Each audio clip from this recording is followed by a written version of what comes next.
Hey everyone, welcome back to D&D Daily English. I'm Dan, joining you from the States. And I'm Daphne, calling in from London.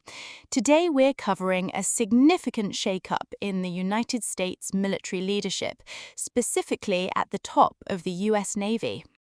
That's right. So the big news is that the U.S. Secretary of the Navy, that's the top civilian official in charge of the Navy, was suddenly fired. His name is John Phelan, and he's been replaced by someone called Hung Cao, who is now the acting secretary.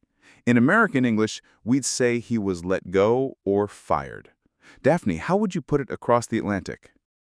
In British English, we'd likely say he was sacked or dismissed. Either way, it was a sudden departure. Phelan was a wealthy financier and a longtime friend of President Trump, which makes the timing all the more notable. These things rarely happen without political significance behind them. Yeah, and speaking of political significance, let's talk about who Hung Cao is, because this is a really interesting story. He came to the United States as a refugee from Vietnam when he was very young. He then served in the U.S. Navy for over 20 years.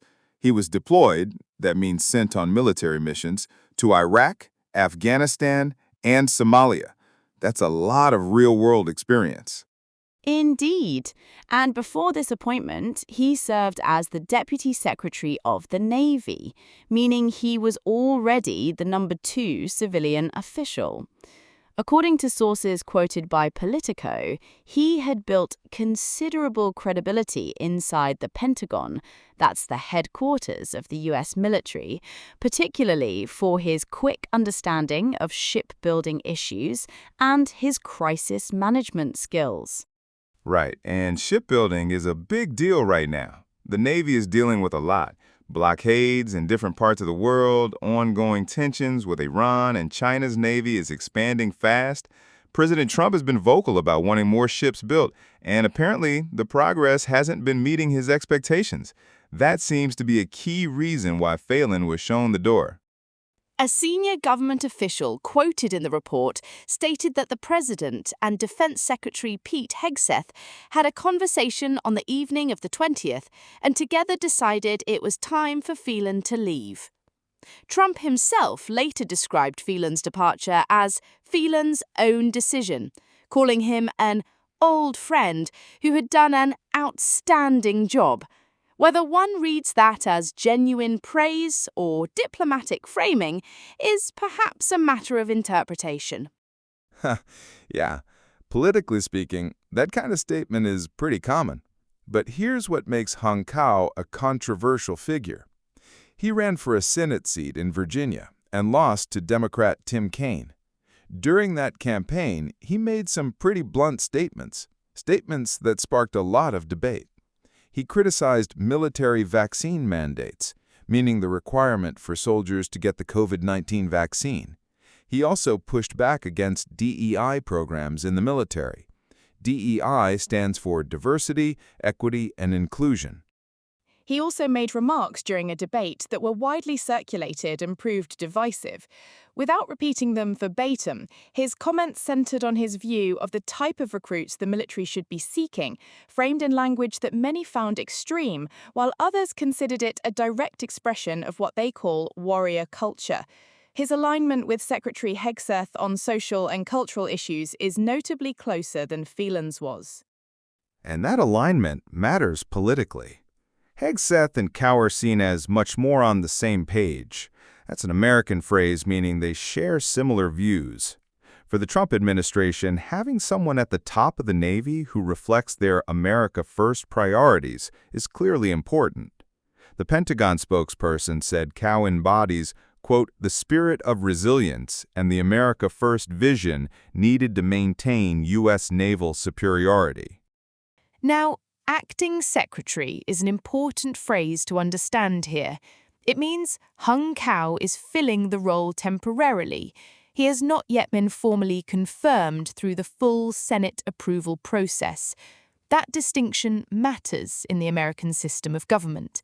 For our listeners, think of it like a stand-in or a caretaker in British usage, someone holding the position while the formal process is still pending. Good point. And what's notable, and honestly somewhat rare, is that people in the industry are saying Cao is genuinely sharp on shipbuilding program details. One unnamed industry source said he's very astute on the specifics. That kind of technical knowledge is actually not that common at this level of political appointments, so it might work in his favor. Cao himself issued a statement saying he's grateful for the opportunity and that his immediate priorities are, and I quote, taking care of our sailors and marines, advancing shipbuilding, and ensuring national security. Those are broad priorities, but they do signal where his focus is likely to be directed. So, to step back a little, what does all of this tell us about the current state of U.S. military leadership? Well, it tells us the Trump administration is actively reshaping the top layers of the military with officials who are more politically aligned with their agenda. Whether you agree with that or not, it's a clear pattern. And from a geopolitical standpoint, the Navy is arguably under more pressure right now than it has been in decades. With threats across multiple theaters, meaning multiple regions of potential conflict, leadership stability and strategic vision at the top are genuinely consequential. The person in charge of the Navy matters, and who that person is and why they were chosen tells us something about how the administration views those threats. All right, let's do a quick vocab recap before we wrap up. First, acting secretary, a temporary official filling a leadership role. Second, deploy, to send military forces to a specific place. Third, credibility, being trusted and believed. And fourth, partisan, strongly tied to one political side. Daphne, anything to add? I'd highlight shipbuilding, the construction of ships, as a key term since it's the policy issue at the very center of this story. And refugee, because Hung Cao's background as a Vietnamese refugee who rose to one of the top civilian roles in the US military is, whatever one's view of his politics, a remarkable personal journey. Absolutely. It really is. Alrighty, that's a wrap for today's episode of D&D Daily English. This story touches on military leadership, American politics, and geopolitics, and it's a great example of how English vocabulary from the world of government and defense appears regularly in the news. If you encountered any words today that were unfamiliar, do revisit the vocabulary list in the episode notes. Engaging with news English regularly, even when topics feel complex, is one of the most effective ways to build both your vocabulary and your confidence. Thank you for listening. We'll see you next time. Keep it up. You're doing great.